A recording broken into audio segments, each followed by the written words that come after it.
Hello. I hope this is working. This is my first attempt at the Facebook Live. So I wanted to see if I could get everything hooked up right. So I think it's going to be working, but we'll give it a try. So my name is Kate, and I am a sensitive sleep consultant on Hannah's team.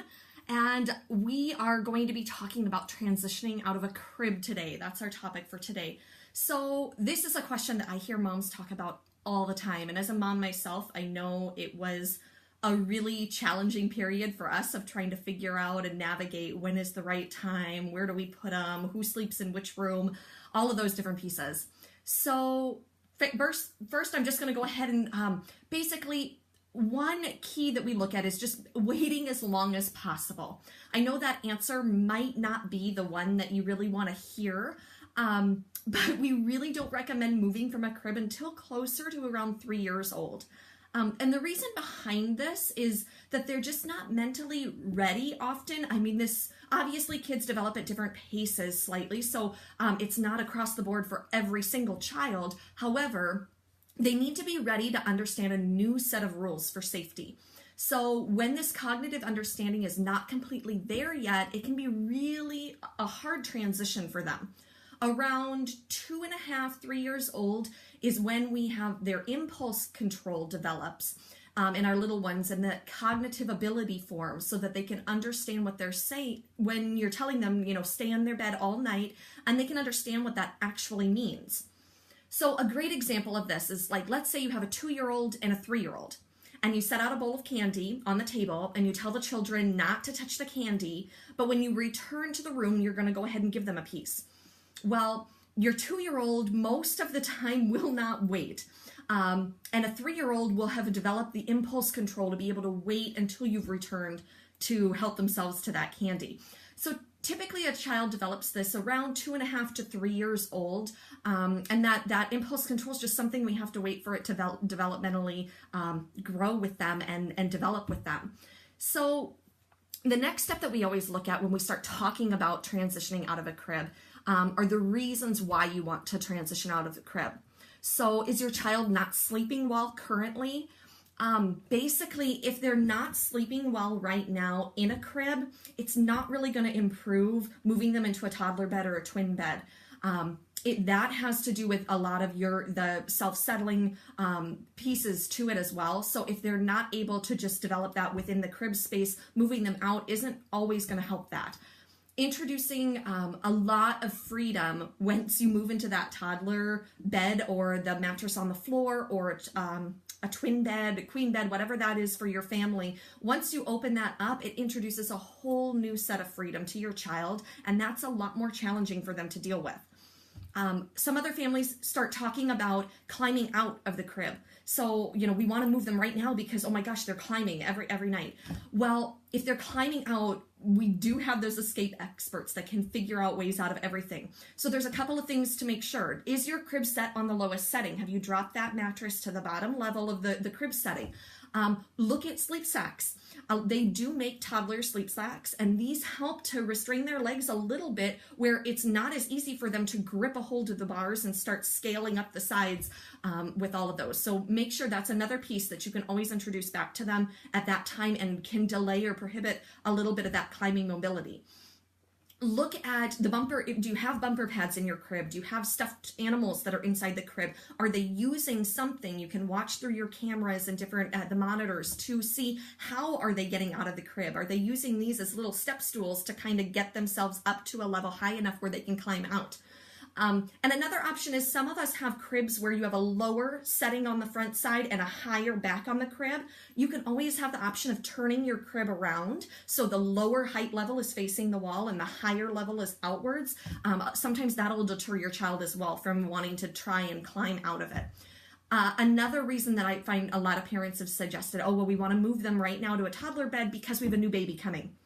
Well, you have to stop and think about that for a minute, because when a new baby arrives, we often do see a sleep regression with our older kiddos. It's just natural. They're adjusting to changes as your little ones are, as you're bringing a new baby home. You also have to think about, as mom and dad, you're now attending to a newborn schedule. So you're up a lot more frequently throughout the night. Do you also want to add on top of that having a toddler who might be able to get out of his room and come to you in the middle of the night as well. So if they're in their crib and they're doing really well in their crib, it might not be the right time to go ahead and transition into a different option. I know we get excited about that phase of being able to pick out some new furniture, or our little ones want to pick out new bedding and different pieces like that. But really, if you can keep them in their crib for as long as possible, most of the time that's going to help you out in the long run.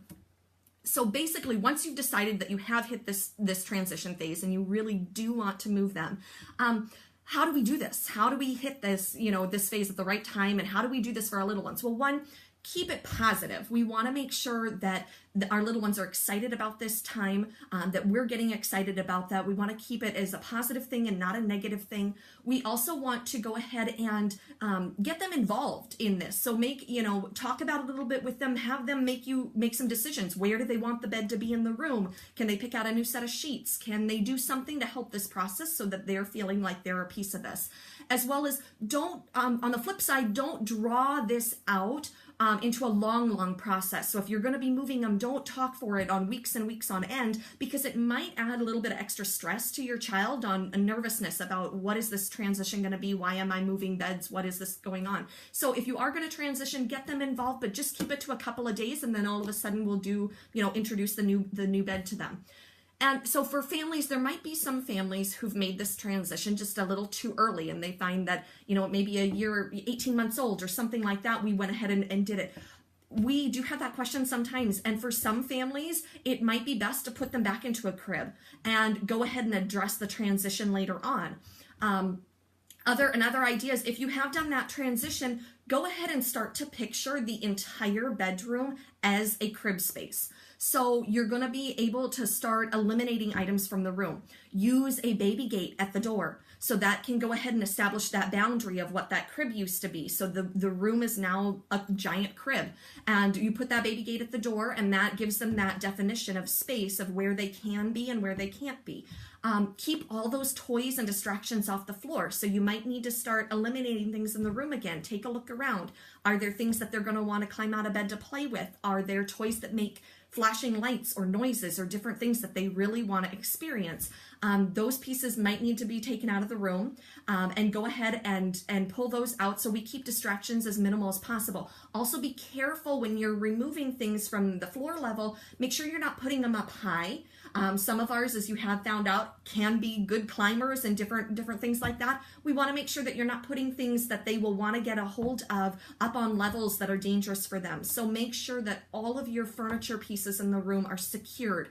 Dressers are attached to the walls and different things, that there aren't power cords and blind cables and different things like that accessible to them. So we want to have another safety look at the whole room once we do this transition, and make sure that that environment, that new sleep space for them, is safe for them to be in, so that while they're adjusting to this change and finding out a new way to settle, that they're safe and comfortable in there.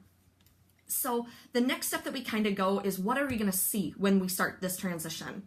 So a lot of families will find that you're going to find an experimentation period where your little ones start exploring more. So they're going to start checking out different pieces of the room. They're going to see how they can get out of the room.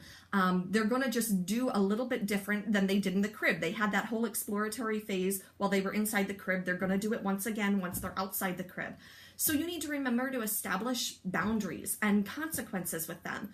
So introduce some positive solutions to your child as you're doing this transition, so that they understand what they're doing, what your expectations are, and how they can go about achieving those. Another piece of it is also going to be just to remember who's setting the boundaries. So if they start resisting naps or they start coming out frequently, there's a couple of pieces that you can do. You can remember those visual cues. Our little ones, it's hard for them to navigate time. So in the morning, they might wake up and they think, oh, it's morning time, I'm going to leave the room at 4 o'clock in the morning. Well, that might be a little too early. So as Hannah had mentioned another day, there's a lot of visual cues on the market that you can go ahead and those okay to wait clocks. Also with my boys here at the house, what we did is I just took a digital clock and I blocked out the minutes on it. So I put a note card in front of those and just told my kids what number they needed to watch for. So they couldn't come out of their room until it was 7 o'clock in the morning, and they watched for that 7 to turn on the clock, and then they'd go ahead and come out. So just something that helps them visually recognize what time of day it is and if it's all right for them to have that ability to get out of their room at that point in time. And then remember who's setting those boundaries. So is your child setting those boundaries, or are we as the parents setting those boundaries? Just making sure that that whole experience is as positive as we can be with them, and we're supporting them through that the entire time. And just be consistent with your approach. Consistency across the board is so important with all of these different pieces. When we're not as consistent with them, they get confused and they're not sure what they're supposed to be doing. So the more consistency that we can bring to it, the easier it is for them to track along with us and understand what we're changing and why we're changing and what our expectations are for them. So just everybody, I want you to remember that, our toddlers are just amazing at fighting sleep to gain our attention. So they're definitely going to push those boundaries and try and test our limits with those. And oftentimes, I know with my kiddos, sometimes they're stronger than I am with some of those pieces. So if you are needing extra help or support or encouragement, just feel free to reach out to us. We have positive solutions to get your toddler sleeping and to cut down on that fight. So, thank you guys so much for joining me on my first Facebook Live. I look forward to just hearing all the stories about how things have gone with your adjustments this week with all of our toddlers. All right, have a good day.